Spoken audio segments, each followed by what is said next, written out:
this Open Tango Night recap for our Tango in a Day course in Cardiff on the 14th of September 2024.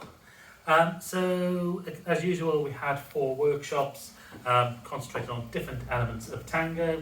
So, in the first workshop, we were working on the real fundamentals of tango posture, tango movement, that's in projection and movement of the foot, the embrace, musicality, partnership, and we also put in a leg wrap, as well as a bit of walking.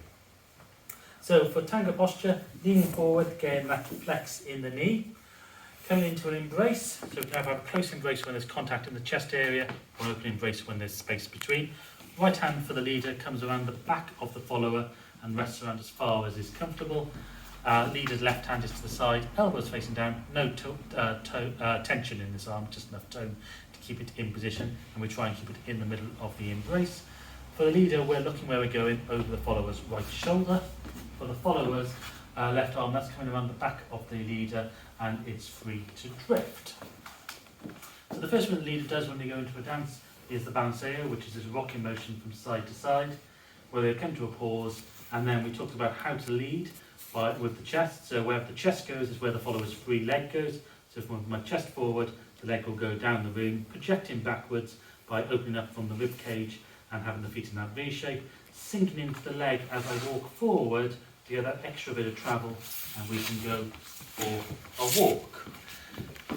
To this walk we can add different timings, so we can make it slow, we can speed it up and take a few steps, we can add wrap steps by rocking the weight forward and backwards, and we can also do side steps, and all of these can be small or large, depending on how much drive we get through, and again varying depth for that timing.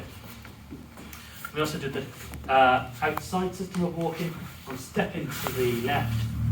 In tango we want to keep our chests facing each other, so I'm isolating my chest and so is Alison, so we're twisting our chest towards each other, and then we can walk outside and come back inside, either coming on a diagonal or taking another side step. And finally for workshop 1 we added in a shoeshine or la strada by taking the side step, lunging down, which causes the follower to be pinned in this position. I've got then time to move my right foot in between the follower's legs, and as I come up, the legs start to close, makes contact with my leg, and the only place she has to go is up, and it's up to the follower to choose how far up she wants to come on the leg, and to come back we reverse the motion, so lowering the chest, stepping out to the right. In workshop 2 we looked at adding some pivots. So this again is a fundamental skill of tango, and we were looking at forward pivots for the follower. So we started off with a rock step, but instead of just rocking my weight straight back onto my right foot, I took it behind because this adds some torsion, which allows me to open my chest up to the right. Follower's following this motion with her right leg, so she's stepping around. Because she wants to get back in front of my chest, she's arching her foot and keeping her chest towards me, so she's got tension or torsion in the back. And she releases that leg, she can pivot around, and then show her to the left, and we've got our figure of 8 ochos, which we can then add side steps to change the side. We can speed pivots up or slow them down, the same for these side steps, and also we can change the angle to make these progress down the room or backwards, depending if we under-rotate our follower. From here, we added in some paradas. So it doesn't matter which foot I use, I can use my right or my left on either side. So just for this video, we'll demonstrate with the right leg on the right hand side. So I can block her foot as she pivots, bringing her into a parada, which is a block. From here she can do more shoeshines or piqués, which are decorations, and then I can lead her into a passada by taking her over and walking out.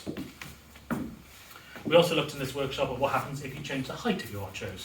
So as I step to the side, again we're just demonstrating this on one side, if I sink in, similar to workshop 1, it pins the follower in this position, so then she swoops the foot around in the planeo. If we come up, she comes back up to height. If we leave her down and I put the leg in, we can end up with a leg wrap.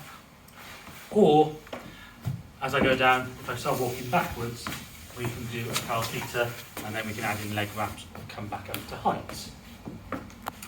In workshop 3, we introduced some back pivots and heroes and leaders decorations. So from our forward Ocho, if I start rotating away from my follower, she will come around me and I can get a pattern where she'll go forward step, pivoting her towards me. She then can do a side step. I can pivot her backwards away and she can come around. So the important thing is she's pivoting and then projecting backwards, and she's also taking good size side steps to get around. To make this more, I can do this in both directions, and to make it a little bit more interesting for the leader, we can do lapizes where I sweep the foot around, get into a tight back cross, unfurl, and I can do multiple of these, because I do them on either side. What we can also do is, as my follower comes around, either in the Ocho or this forward step of the hero, I can step between her legs. If I use my left foot when she's going to my left, or my right foot when she's going to the right, I can arch my foot. My chest is already to the left, so I've got that torsion, same as we taught the followers in workshop 2. The step onto it, this causes her to pivot more, and these are our Sacadas, which we can add into the heroes, and if you want to chain them together, you can, or you can put Sacadas into your side step. Finally, we got to workshop 4, which we're looking at some of the iconic tango moves, so Boleos, Ganchos and Pianasas. So we started off with a side step to the left, pivoting the follower back and rebounding the chest. So twisting the chest to the left and then rebounding it back to straight. This causes the follower's leg to whip. So if she has free leg movement, it whips behind and then comes back down. If I then twist my chest to the left, I can pivot her out into Ochos. Or, if as I pivot her back into the Boleo, I block with my right foot or my left, I get the block that we had earlier.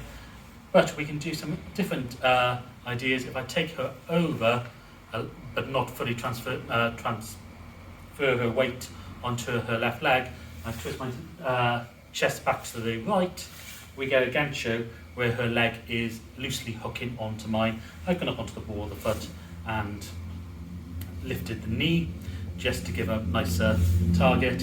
If I straighten the leg and twist my chest to the left, she will come out. I can also do this on the other leg as well, and on the other side. I have to be careful if doing this Gancho to make sure my knee is out of the way, and that's also why you never do a Gancho as a decoration. Finally, we do a Pianasa. So from this back pivot Boleo, as I pivot her back around, I step to the right, sink into the leg, which causes the leg to come out straight. I keep my chest up. If I twist my chest to the left, she can then wrap the leg around the back of me. And importantly for all of these, Boleos, Ganchos and Pianasas, she's keeping her head on her body, no damsel in distress. So she's responsible for her own balance. And then we can come out from there. So I think that's everything we covered. Thank you for watching this Urban Tango Nights recap. If you like these videos, please subscribe to our channel by clicking the logo. You can find more of our class summaries down here and other videos of us dancing tango over here. You can also follow us on Facebook, Instagram, Twitter and Meetup. Links are in the description below. And you can also subscribe to our newsletter using the link below.